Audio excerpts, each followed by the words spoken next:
અમદાવાદના વિકાસને આધુનિકતાના નવા શિખરે લઈ જવા માટે મ્યુનિસિપલ કમિશનર બંછાનિધિ પાની દ્વારા વર્ષ 2026-27નું ઐતિહાસિક 17,018 કરોડ રૂપિયાનું ડ્રાફ્ટ બજેટ રજૂ કરવામાં આવ્યું હતું.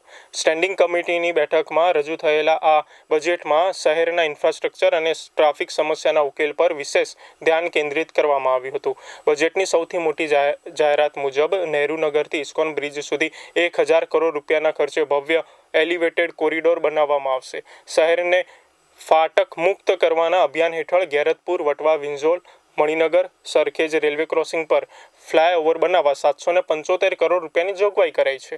આ ઉપરાંત ઉજાલા અને મેમકો 4 રસ્તા પાસે રાજ્યના અત્યાધુનિક ડબલ ડેકર બ્રિજ આકાર લેશે.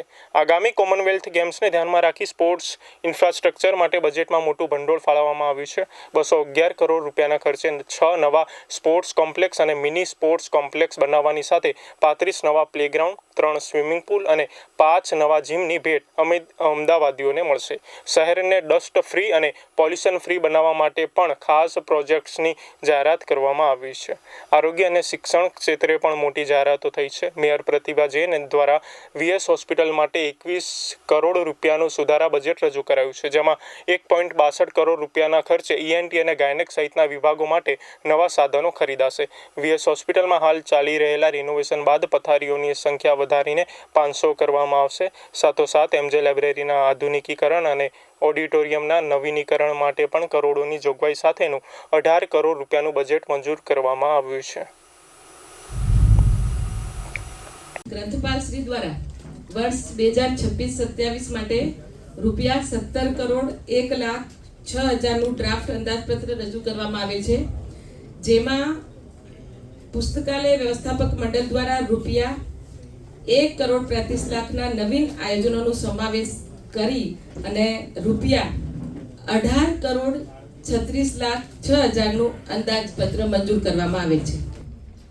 શેઠ વાડીલાલ સારાભાઈ જનરલ હોસ્પિટલ, શેઠ જીનાઈ પ્રસૂતિગૃહ અને Sheth KM school of post graduate medicine અને રિસર્ચનું અંદાજિત રૂપિયા 207 કરોડ 10 લાખનું draft budget in-charge medical superintendent Shri દ્વારા રજૂ કરવામાં આવે છે. આજ રોજ વ્યવસ્થાપક મંડળની સભામાં ડ્રાફ્ટ બજેટમાં અંદાજિત રૂપિયા 5 કરોડ 77 લાખના જરૂરી સુધારા કરી જનહિતાર્થે 212 કરોડ 87 લાખનું બજેટ રજૂ કરવામાં આવેલ છે. શહેરના નાગરિકોને વધુ ગુણવત્તાસભર નિદાન અને સારવાર મળે તે માટે જુદા જુદા વિભાગમાં આધુનિક તબીબી સાધનો વસાવવા રૂપિયા 1 કરોડ 62 લાખ ફાળવવામાં આવેલ છે.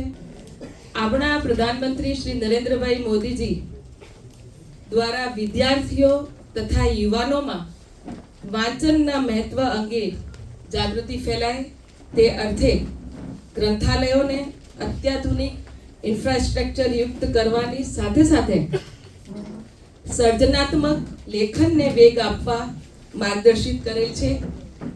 અમદાવાદ મ્યુનિસિપલ કોર્પોરેશનની ભારતીય જનતા પાર્ટીની ચૂંટાયેલી પાંખ દ્વારા અમદાવાદ શહેરના વાચક રસિકોને ઉત્તમથી અતિ ઉત્તમ સગવડો આપવા માજી પુસ્તકાલયના વ્યવસ્થાપક મંડળ દ્વારા અંદાજિત રૂપિયા 1 કરોડ 35 લાખના સુધારા સાથેનું કુલ રૂપિયા 18 કરોડ 36 લાખ 6,000નું વાંચન રસિકોના લાભાર્થે બજેટ આજ રોજ રજૂ કરવામાં આવી રહ્યું છે. એસ હોસ્પિટલમાં 500 બેડમાંથી અત્યારે જે જૂના અને જર્જરિત બિલ્ડિંગ જે હતા એ આપણે નામદાર હાઈકોર્ટની પરવાનગી મેળવી અને એ બિલ્ડિંગ્સ આપણે દૂર કરી રહ્યા છીએ અને જેના પ્રમાણે અત્યારે 200 બેડ જેટલા આપણે ની જે ફેસિલિટી ચાલુ છે અને આપણે ખાતરી આપી છે કે એ પ્રમાણે બાકીના 500 બેડ પણ આપણે ફરી એ રીતે કરી દઈશું જેમ આપણું.